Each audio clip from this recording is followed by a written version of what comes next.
All right. Well, thank you for being with us. Today we are going into our opening treatment. And let's just consider for a moment what we're doing. What is the purpose of prayer? We're not trying to change God's mind about anything. God is the same yesterday, today, and forever. The purpose of prayer, and particularly our form of prayer, which we call treatment, is to change our own minds.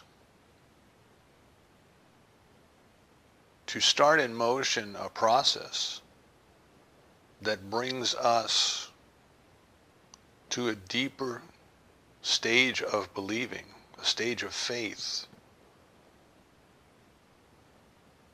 that we might accept the gifts that have already been given.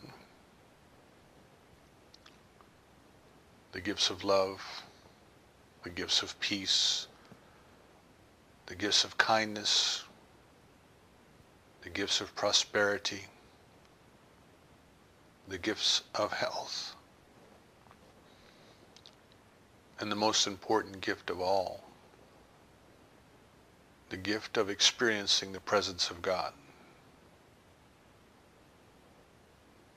We start out by recognizing that there is only one. The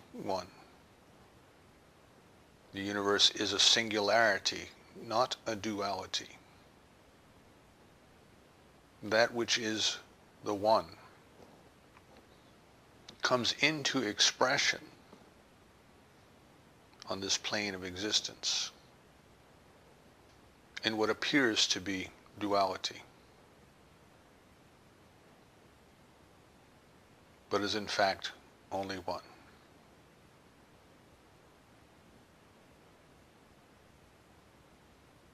The mind that we are, the mind that we use, is some part of the mind of God.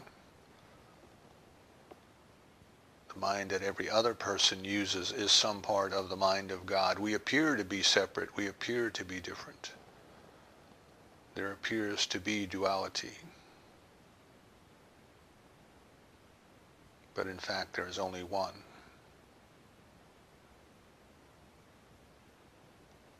Human beings have given different names to the oceans of the world.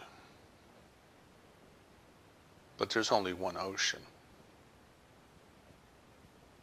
It is we who have made the separation in our own mind. We recognize that this one mind, which is God, creates through an act of will and volition, of intention. It decides what it will experience. It makes its declaration, let there be. And some power that is part of God, acting as a blind force that is never saying no, but subjectively carrying out the objective desires of the divine mind.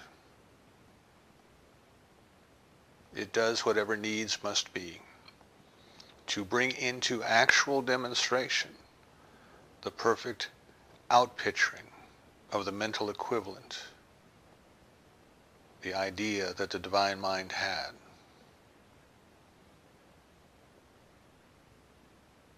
Since we are created out of it, in its image and likeness, we too have the power of will and volition.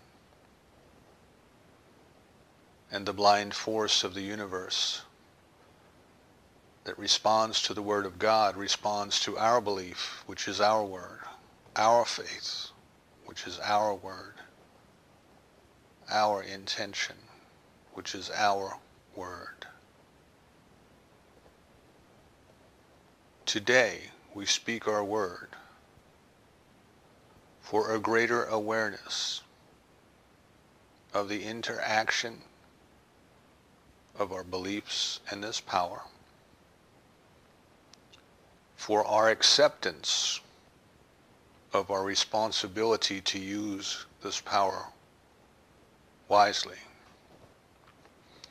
and of the discipline to do so, as Dr. Holmes tells us, consistently and aggressively. We are grateful to know that there's a power in the universe that responds to us according to our belief. We are grateful to know that we are the only people, the only thinkers in our universe who can change our belief. And we are grateful to get along with the business at hand, which is changing our belief for the purpose of a greater realization of the presence and the activity of God, a greater demonstration of the presence and the activity of God in us, as us, around us, and through us. We release this treatment to that perfect law, so certain it is done, that we say together, and so it is.